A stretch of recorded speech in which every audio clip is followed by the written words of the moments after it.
Cross-country bikes need to be good at an awful lot of things. Above all, they need to be really fast climbers, but they also need to be good at riding down technical sections. So let's have a look at how my cross-country race bike differs from Neil's trail bike.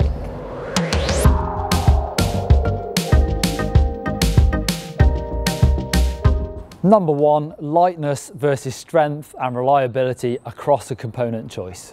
My GT sensor is built for aggressive trail riding, so you can see the difference throughout the bike. It's got really big oversized carbon fibre tubing, built to be nice and strong. Alloy cranks, really quite chunky, again really strong. And even the fork, it's a Fox 34, so 34mm stanchions, built for stiffness and strength. As you can see, my frame is a lot more slimline. It's got a lot kind of smaller tubes, which means that the bike's a lot lightweight, which really helps when you're racing to go up hills faster. And also I've got the carbon crank, and the fork has got a carbon crown as well. So it's all about being lightweight to maximise the speed climbing. Handlebar choice and position is a big difference between a trail bike and a cross-country bike. I've got 760mm wide bars here with a 50mm stem that's really short and also really high, so it helps get that weight behind the bike, great for going downhill and for aggressive riding. So on my bike I've got the stem a lot lower, got the stem slammed down as low as possible. This has helped me keep the weight more over the front of the bike when I'm doing steep climbs. I've got a narrow handlebar width at like 640, which kind of means that I don't need to go quite as wide. I've not got quite as technical descents. It's more about the climbing and the descending, so it's a compromise. And I've also got bar ends, so when I'm climbing up steep climbs I can get more of an aggressive position to power up them. Wheels and tyre choice. For my trail bike, the tyres are much more aggressive. They've definitely got more grip. They do have added rolling resistance and they're heavier. Similarly, the wheels have got aluminium rims and they are going to be tougher, but they will be heavier. When it comes to the tyres and wheels, I want them to be as lightweight as possible.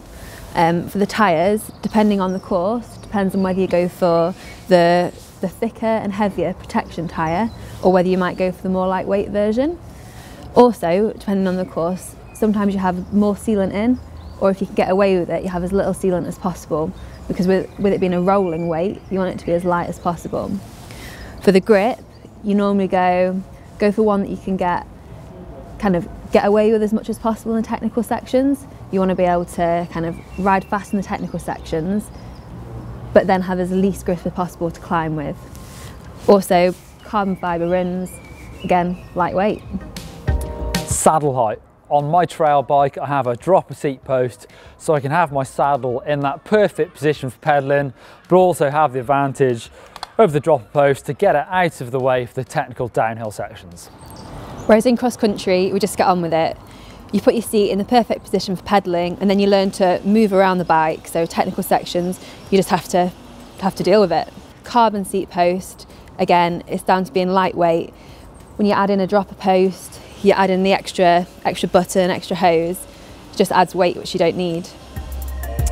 I've got 130mm travel on the rear and 140mm travel up front, so a relatively large amount of suspension to play around with. So I like to set my bike up with 30% sag on the rear and about 20% on the front.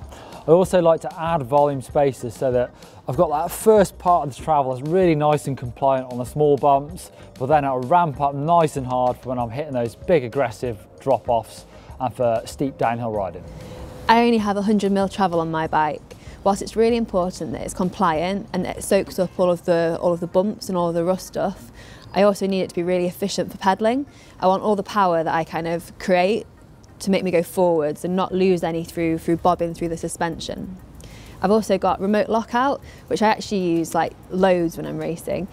It means that if you're at the start and you're sprinting down the start straight or the finish straight, you can have your bike pretty much rigid so that straight line, power, everything's going forwards rather than losing it through the suspension.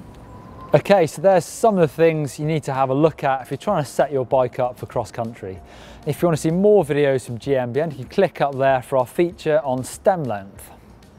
Or if you want to check my bike out in more detail, you can check out my pro bike if you click here. Click in the middle to subscribe to GMBN. We get a free video every day of the year, and also leave us a comment if you think we've missed any cross country bike setup tips.